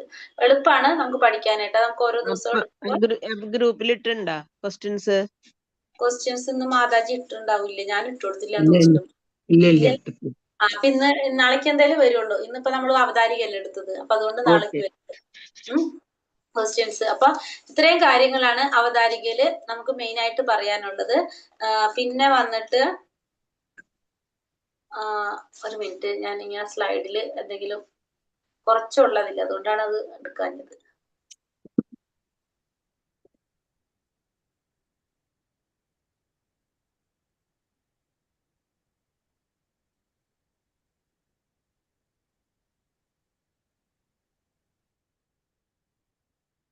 ഉപദേശാമൃതം ഇതില് എന്തെങ്കിലും ഇത് നമ്മൾ പറഞ്ഞ രൂപഗോസ്വാമിയുടെ പ്രണാമ മന്ത്രം ചൊല്ലിയിട്ടാണ് നമ്മൾ എന്ത് സ്റ്റാർട്ട് ചെയ്യുന്നത്?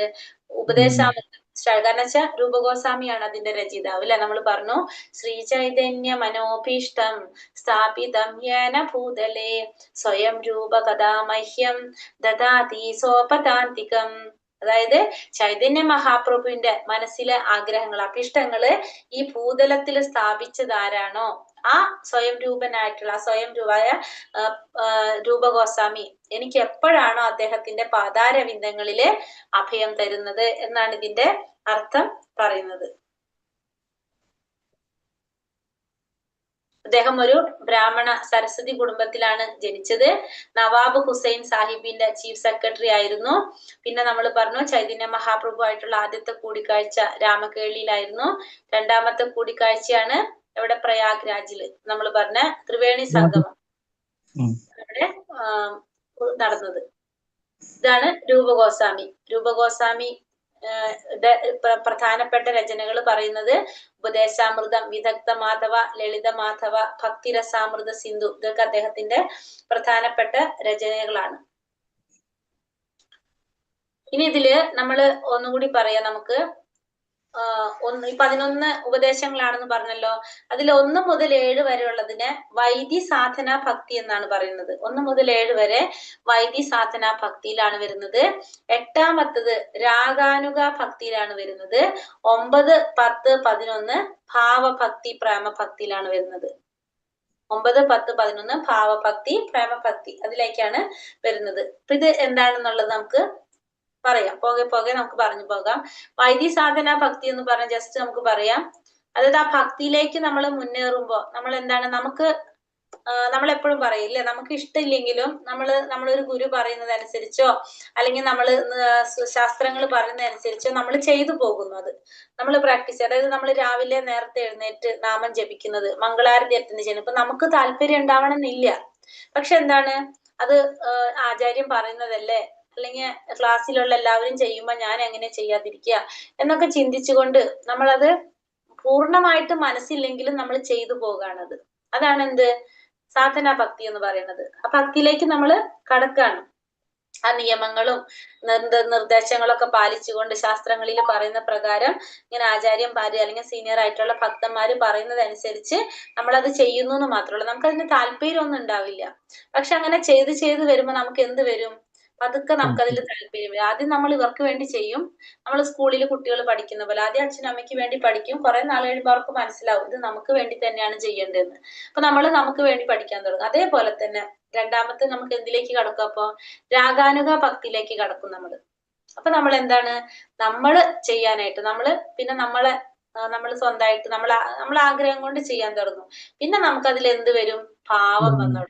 അപ്പൊ നമ്മള് മനസ്സുകൊണ്ട് ചെയ്യാൻ തുടങ്ങും അല്ലെ? ഭാവം വന്നു തുടങ്ങി. പിന്നെ പ്രേമം, ആ ഭാവഭക്തി പ്രേമഭക്തിയിലേക്ക് എത്താം. അപ്പൊ ഇതിന്ന് വൈദിസാധന ഭക്തിയിൽ നമ്മൾ എവിടേക്ക് എത്താണ്? പ്രേമഭക്തിയിലേക്ക് എത്താണ്. അപ്പൊ അതാണ് ഈ ഉപദേശാമൃതത്തിന്റെ പ്രത്യേകത എന്ന് പറഞ്ഞാല്, ഉപദേശാമൃതം തുടങ്ങുന്ന നമ്മൾ എന്താണ്, നമ്മൾ ഇഷ്ടമില്ല അതല്ല, നമ്മൾ മറ്റുള്ളവരുടെ നിർബന്ധത്തിന് അല്ലെങ്കിൽ അവരുടെ നിർദ്ദേശപ്രകാരം തുടങ്ങിയിട്ട് നമ്മൾ അത് എന്തിലേക്കായിട്ട് മാറാണ്? നമ്മള് പ്രേമഭക്തിയിലേക്ക് എത്താണ് നമ്മള്. മനസ്സിലാവണ്ടോ? അപ്പൊ നമ്മള് ഈ ഗ്രന്ഥങ്ങളിലൂടെ നമ്മൾ പോകും തോറും നമ്മൾ എന്താണ് മുകളിലേക്ക് പോയിക്കൊണ്ടേയിരിക്കും. നമ്മള് അത്രയും വിശേഷപ്പെട്ട മഹത്തായിട്ടുള്ള പുസ്തകങ്ങളാണ് ഇതെല്ലാം. നമുക്ക് അതുകൊണ്ട് കിട്ടുന്ന പ്രയോജനം എന്ന് പറഞ്ഞാല് നമ്മൾ ചിന്തിക്കുന്നതിന്റെ അപ്പുറത്തുള്ള കാര്യങ്ങളാണ് നമുക്ക് മനസ്സിലാക്കാനും നമുക്ക് എത്താനും സാധിക്കുന്നത്. മനസ്സിലാവണ്ടോ ഞാൻ പറയുന്നത്? ഉപദേശാമൃതത്തിന്റെ അപ്പൊ അങ്ങനെ ആയിരിക്കണം നമ്മളിത് മനസ്സിലാക്കേണ്ടത്. ഇനി നമ്മൾ ഉപദേശം, ഫസ്റ്റത്തെ ഉപദേശം ജസ്റ്റ് നമുക്കൊന്ന് വായിക്കാം. 7:15 ആയിട്ടുള്ളൂ. ഇത്രയും പറഞ്ഞതിൽ എന്തെങ്കിലും സംശയം ഉണ്ടോ ആർക്കെങ്കിലും? എല്ലാവർക്കും ക്ലിയർ അല്ലേ? ഹരേ കൃഷ്ണ. വൈദിസാധന ഭക്തി പ്രേമഭക്തിയാണ് അല്ലേ? വൈദിസാധന ഭക്തി എന്ന് വെച്ചാൽ പ്രേമഭക്തി അല്ല. ആദ്യം തുടങ്ങുന്നത് വൈദിസാധന ഭക്തി എന്ന് വെച്ചിട്ടുണ്ടെങ്കില് നമ്മള് എന്താ പറയാ, നമ്മൾ നിർദ്ദേശങ്ങൾ അനുസരിച്ച് ശാസ്ത്രങ്ങളിൽ പറയുന്ന പ്രകാരം ആ നിയമങ്ങളൊക്കെ പാലിച്ചുകൊണ്ട്, അല്ലെങ്കിൽ ഇപ്പൊ സീനിയർ ആയിട്ടുള്ള ഒരു ഉയർന്ന വൈഷ്ണവൻ പറയുന്നതൊക്കെ അനുസരിച്ച് നമ്മൾ ചെയ്തു പോകാം. അപ്പൊ നമുക്കതിൽ മുഴുവൻ താല്പര്യം ഇല്ല, പക്ഷെ എന്താണ് ഇതൊക്കെ ശാസ്ത്രങ്ങളും ഇതൊക്കെ അനുസരിച്ച് നമ്മൾ ചെയ്യുന്നു എന്ന് മാത്രം. അങ്ങനെ നമ്മൾ നിരന്തരം ചെയ്തുകൊണ്ടിരിക്കുമ്പോ നമുക്കതിൽ താല്പര്യം വരും. അപ്പൊ നമുക്ക് എന്തിലേക്ക് മാറും? നമ്മള് രാഗാനുഗ ഭക്തിയിലേക്ക് നമ്മൾ മാറും. അത് കഴിഞ്ഞ് നമ്മൾ ചെയ്ത് നമുക്ക് താല്പര്യം വന്ന് പിന്നെ അതിനോട് നമുക്ക് ഇഷ്ടം വന്ന് നമ്മൾ മനസ്സുകൊണ്ട് ചെയ്യാൻ തുടങ്ങുമ്പോ നമുക്ക് ഭാവഭക്തി പിന്നെ പ്രേമഭക്തിയിലേക്ക് നമ്മൾ എത്തും. പിന്നെ അത് ചെയ്യാതിരിക്കാൻ പറ്റാത്തൊരവസ്ഥയിലേക്ക് നമ്മൾ എത്തും. അപ്പൊ ഭാവഭക്തി പ്രേമഭക്തിയിലേക്ക് നമുക്ക് എത്തുന്നത് അങ്ങനെയാണത്. അത് നമ്മൾ ഓരോന്നും പഠിച്ചു വരുമ്പോ നമുക്ക് ഇത്തിരി കൂടി ഡീറ്റെയിൽ ആയിട്ട് നമ്മൾ പറഞ്ഞു പോകാം. അപ്പൊ ഇത്രയും പറഞ്ഞതിൽ എന്തെങ്കിലും സംശയങ്ങൾ ഉണ്ടോ ആർക്കെങ്കിലും? ഹരേ കൃഷ്ണ. ഇല്ല, എല്ലാവർക്കും ക്ലിയർ ആണ്. ഇനി അടുത്തത് ഇപ്പൊ നമ്മള് ശ്ലോകത്തിലേക്ക് പോകണം. അപ്പൊ നമ്മള് ഫസ്റ്റത്തെ ഉപദേശമാണ് ഏത് ഉപദേശാമൃതത്തില് ഫസ്റ്റത്തെ ഉപദേശം നമ്മൾ പറയുന്നത് ഒരു ഗുരുവിന് വേണ്ട യോഗ്യതകളെ കുറിച്ചാണ്. ഒന്നാമത് നമ്മൾ പറഞ്ഞില്ലേ 9, 10, 11 കത്തുകളാണ് ജീവഗോസ്വാമിക്ക് അയച്ചു കൊടുക്കുന്നത്. ആ 11 കത്തുകള് 11 ഉപദേശങ്ങളായിരുന്നു. അതാണ് ക്രോഡീകരിച്ചിട്ട് നമുക്ക് ഈ ഉപദേശാമൃതം തന്നിരിക്കുന്നത്. അതിൽ ഒന്നാമത്തേതിൽ പറയുന്നത് 6 ത്വരകള്, അതായത് ഒരു ഗുരുവിന് വേണ്ട 6 യോഗ്യതകള്, അതിനെ കുറിച്ചാണ് ഇവിടെ പറയുന്നത്. എങ്ങനെയുള്ളതായിരിക്കണം ഒരു ഗുരു എന്ന് പറയാണ്. രണ്ടാമത്തേത് ഭക്തിയെ നശിപ്പിക്കുന്ന 6 കാര്യങ്ങള്, അതായത് ഭക്തിക്ക് ദോഷം ഉണ്ടാക്കുന്ന 6 കാര്യങ്ങള്. മൂന്നാമത്തത് ഭക്തിയെ പ്രോത്സാഹിപ്പിക്കുന്ന 6 കാര്യങ്ങള്. പിന്നെ അത് കഴിഞ്ഞിട്ട് നാലാമത്തത് ഭക്തന്മാര് തമ്മിലുള്ള സ്നേഹം അതെങ്ങനെയാണ് അതായത് സത്സംഗത്തെ കുറിച്ച് പറയാം നമുക്ക്, അതിനെ കുറിച്ച് പറയുന്നു. പിന്നെ ഭക്തന്മാരെ ആദരിക്കേണ്ടത്, ഓരോ തലത്തിലുള്ള ഭക്തന്മാരെ നമ്മൾ എങ്ങനെയാണ്, ഓരോരുത്തരോടുള്ള കാഴ്ചപ്പാട് നമ്മൾ എങ്ങനെയാണ് അവരെ സമീപിക്കേണ്ടത്. കാരണം ഭക്തന്മാരെന്ന് പറഞ്ഞാൽ പല ലെവലിലുള്ളവരായിരിക്കും. അപ്പൊ ഓരോ ലെവലിലുള്ളവരോട് നമ്മൾ എങ്ങനെ സമീപിക്കണം എന്നുള്ളതിനെ കുറിച്ച് പറഞ്ഞു തരുന്നു. പിന്നെ നാമജപം, നിരന്തരമുള്ള നാമജപത്തെ കുറിച്ച്, ഭക്തന്മാരെ പിന്നെന്താണ് അപരാധം ചെയ്യുന്നതിനെ കുറിച്ച്, അങ്ങനെ പിന്നെ ഭഗവാന് പ്രിയപ്പെട്ട സ്ഥലങ്ങളെ കുറിച്ച്, ഭഗവാന് പ്രിയപ്പെട്ട ഭക്തന്മാരെ കുറിച്ച്, രാധാറാണിയെ കുറിച്ച്, അങ്ങനെയാണ് ഈ 11 ഉപദേശങ്ങൾ പോകുന്നത് നമുക്ക്.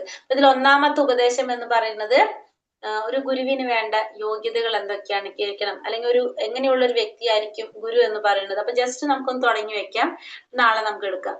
ഹരേ കൃഷ്ണ. ഓം നമോ ഭഗവതേ വാസുദേവായ. അപ്പൊ ഇൻട്രൊഡക്ഷനിൽ ആർക്കും സംശയമൊന്നും ഇല്ലല്ലോ? എല്ലാവർക്കും ക്ലിയർ അല്ലേ? കുഴപ്പമില്ല. സ്പീഡ് എങ്ങനെ ഉണ്ടായിരുന്നു? എല്ലാവർക്കും മനസ്സിലാക്കാൻ പറ്റുണ്ടായിരുന്നില്ലേ? ഇത് ഒരു പുതിയ സബ്ജക്ട് ആയതുകൊണ്ടേ മുഴുവനും മനസ്സിലേക്ക് കേറിയിട്ടില്ല മാതാജി. വായിച്ച് നോക്കിട്ട് തന്നെ പഠിക്കണം. അതെ അതെ അതെ, നോക്കിക്കോളൂ. ഇത് ക്ലാസ് കേട്ടോളൂ, ബുക്കിൽ അത്ര ഇല്ല പ്രഭു. അപ്പൊ ക്ലാസ് ഒന്നും കൂടി കേട്ടോളൂ കേട്ടാ. ഹരേ കൃഷ്ണ. മ്യൂട്ട് ചെയ്തു പോയി പ്രഭു. എന്താ പറഞ്ഞത്? പറഞ്ഞു എന്തെങ്കിലും പ്രഭു? ഇല്ല. അപ്പൊ ഇതിലിപ്പോ നമ്മള് മെയിൻ ആയിട്ട് ഇത്രയും ചിന്തിച്ചാൽ മതി. ജസ്റ്റ് നമുക്ക് ഇത് കഴിഞ്ഞ കൺക്ലൂഷൻ ജസ്റ്റ് പറയാം. അപ്പൊ ഇതില് ഫസ്റ്റത്തെ ഉപദേശം നമുക്ക് പറയാം. വാചോ വേഗം മനസാ ക്രോധ വേഗം ജിഹ്വാ വേഗം ഉദര ഉപസ്ഥ വേഗം ഏതാൻ വേഗാൻ യോ വിഷഹേത ധീരഃ സർവാമപി മാം പൃഥിവീം സശിഷ്യാത്. വാചോ വേഗം മനസാ ക്രോധ വേഗം ജിഹ്വാ വേഗം ഉദരോ ഉപസ്ഥ വേഗം ഏതാൻ വേഗാൻ യോ വിഷഹേത ധീരഃ സർവാമപി മാം പൃഥിവീം സശിഷ്യാത്. വാചോ വേഗം മനസാ ക്രോധ വേഗം ജിഹ്വാ വേഗം ഉദരോപസ്ഥ വേഗം ഏതാൻ വേഗാൻ യോ വിഷഹേത ധീരഃ സർവാമപി മാം പൃഥിവീം സശിഷ്യാത്. ഇതിന്റെ അർത്ഥം പറയാം. വാചോ വേഗം, വേഗം എന്ന് വെച്ചാൽ ത്വര, ത്വരാന്ന് വെച്ചാൽ നമ്മുടെ ആഗ്രഹങ്ങൾ എന്ന് പറയാൻ വേണമെങ്കിൽ അല്ലെ. ത്വരാന്ന് വെച്ച് കഴിഞ്ഞാൽ വേറെ എന്തെങ്കിലും വേർഡ് പറയാൻ പറ്റുമോ? ആഗ്രഹം എന്ന് പറയാൻ പറ്റുമോ? ആസക്തി എന്നൊക്കെ പറയാൻ പറ്റുമോ ഇതിനെ? ത്വര. ഹരേ കൃഷ്ണ. ആസക്തി പറയും. ആഗ്രഹം എന്ന് പറയാം. അപ്പൊ വാചോ വേഗം, വാചോ വേഗം എന്ന് വെച്ചാല് നമ്മുടെ സംസാരിക്കാനുള്ള നമ്മുടെ ത്വര. വാചോ വേഗം എന്ന് വെച്ചാൽ വാചോ നമ്മുടെ വാക്കിന്റെ ത്വര, സംസാരിക്കാനുള്ള ത്വര. മനസാ ക്രോധ വേഗം, മനസ്സിന്റെ ത്വര. പിന്നെ ക്രോധത്തിന്റെ ത്വര, ക്രോധം എന്ന് വെച്ചാൽ എന്താണ്? ദേഷ്യം, ദേഷ്യത്തിന്റെ ത്വര. അപ്പൊ ആദ്യത്തെ വരിയില് 3 കാര്യങ്ങൾ പറഞ്ഞു. ഒന്ന് വാക്കിന്റെ ത്വര, സംസാരിക്കാനുള്ള ത്വര, മനസ്സിന്റെ ത്വര, ദേഷ്യത്തിന്റെ ത്വര. വാചോ വേഗം മനസാ ക്രോധ വേഗം. അപ്പൊ വാക്കിന്റെ ത്വര, മനസ്സിന്റെ ത്വര, ക്രോധത്തിന്റെ ത്വര.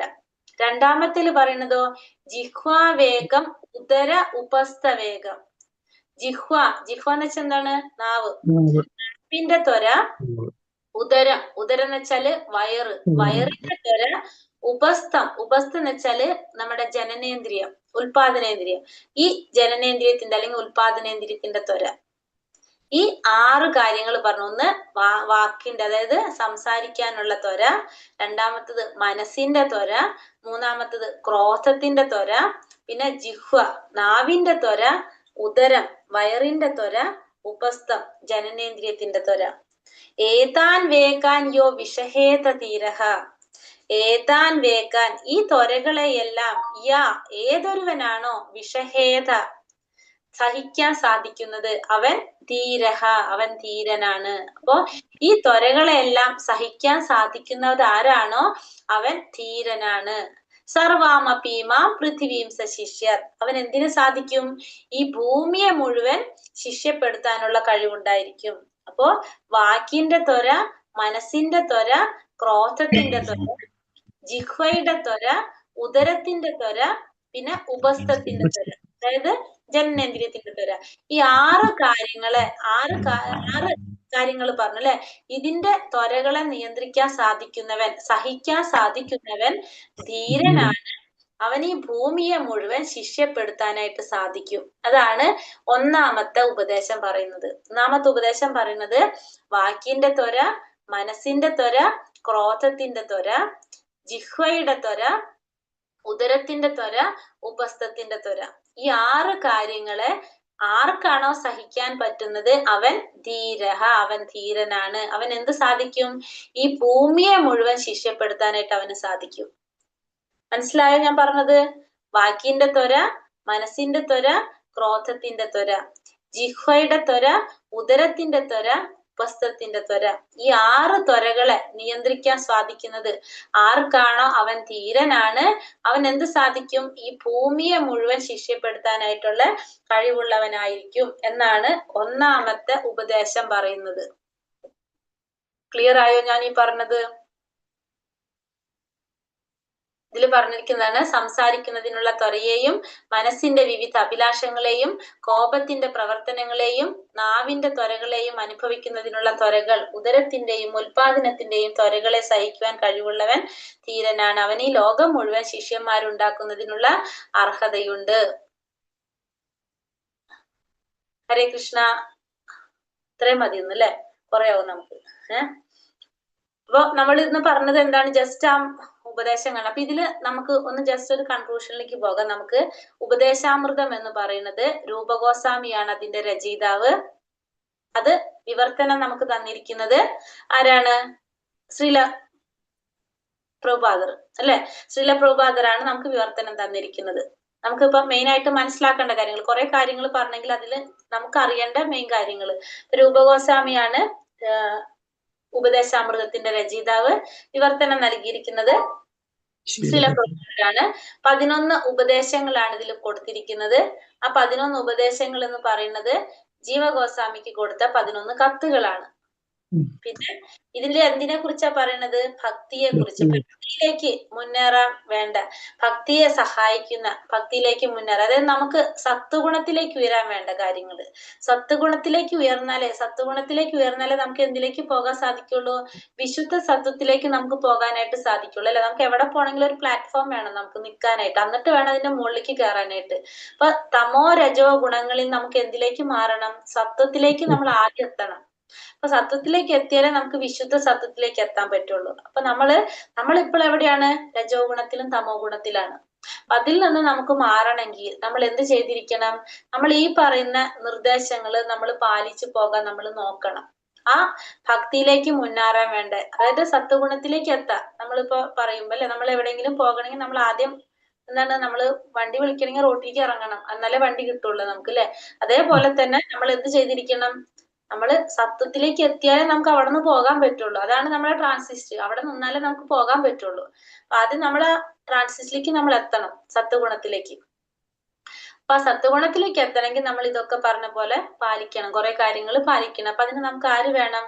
നമുക്ക് വൈദിക സാധന ഭക്തി ചെയ്യണമെങ്കിൽ നമുക്കൊരു ഗുരു വേണം. അപ്പൊ ഒരു ഗുരുവിന് വേണ്ട യോഗ്യതകളാണ് ഒന്നാമത്തെ ഉപദേശമായിട്ട് പറഞ്ഞിരിക്കുന്നത്. അപ്പോ നമുക്ക് രജോ ഗുണത്തിൽ നിന്നും തമോ ഗുണത്തിൽ നിന്നും സത്വഗുണത്തിലേക്ക് ഉയരാം. അതാണ് നമ്മൾ ഫസ്റ്റ് പറയുന്നത്.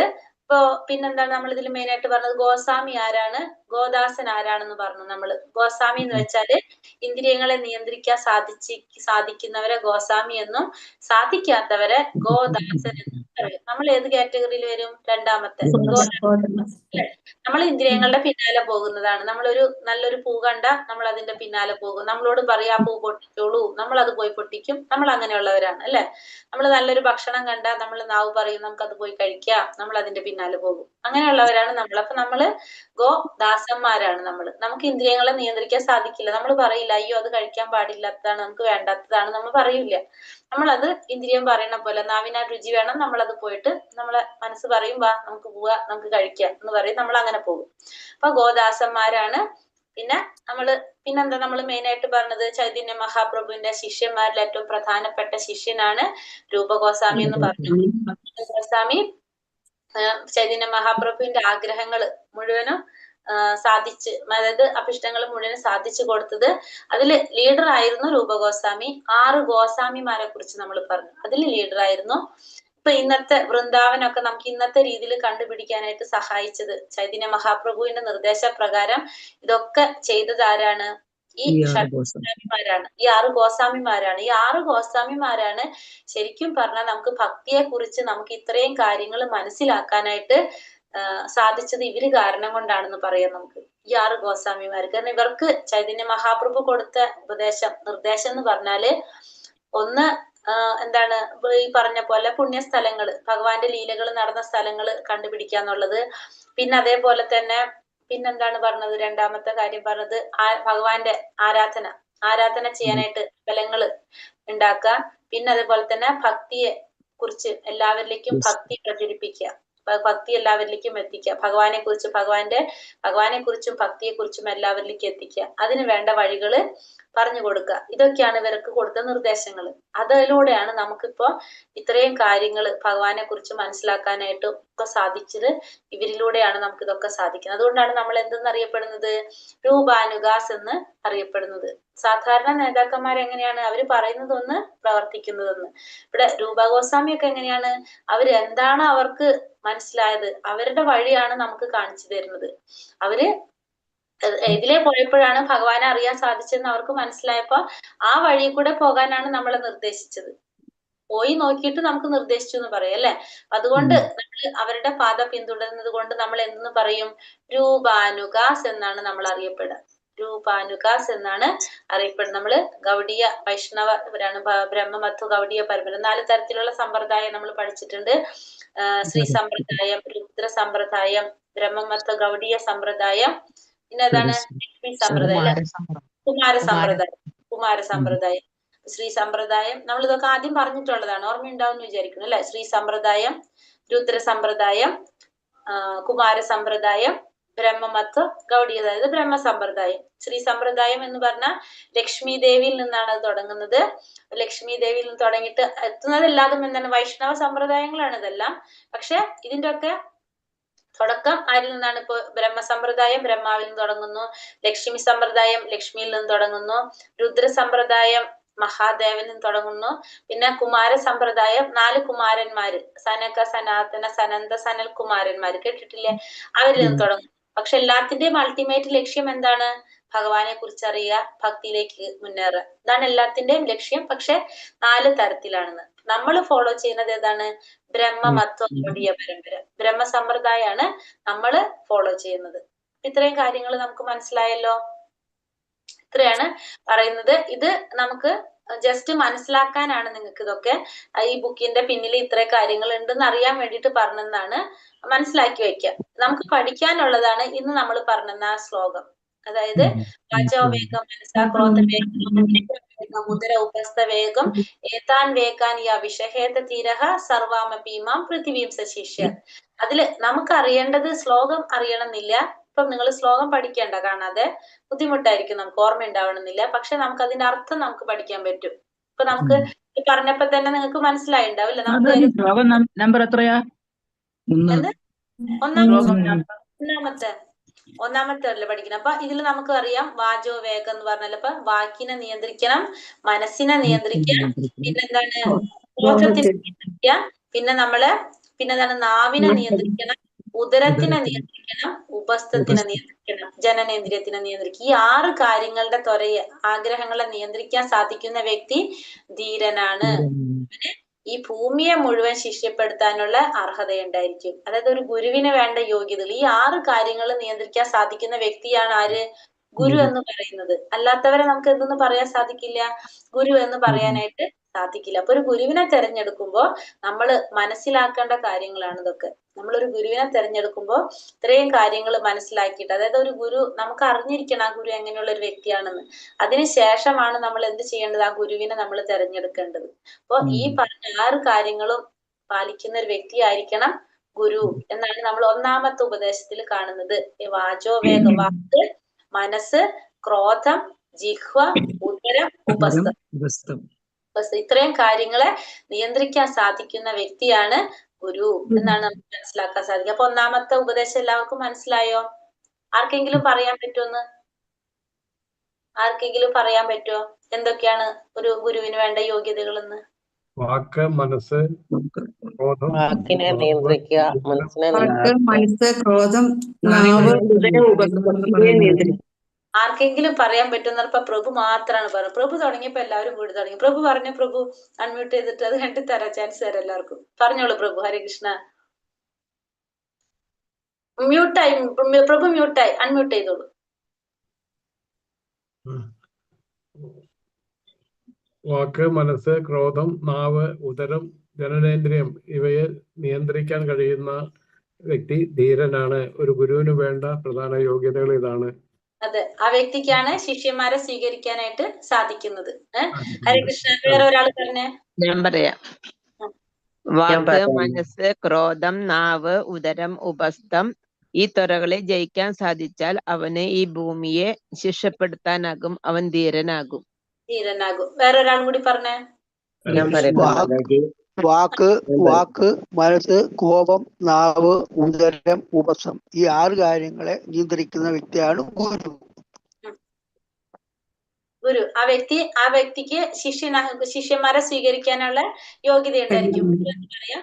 ഹരേ കൃഷ്ണ പ്രഭുജി. വേറെ ഒരാളും കൂടി പറഞ്ഞേ.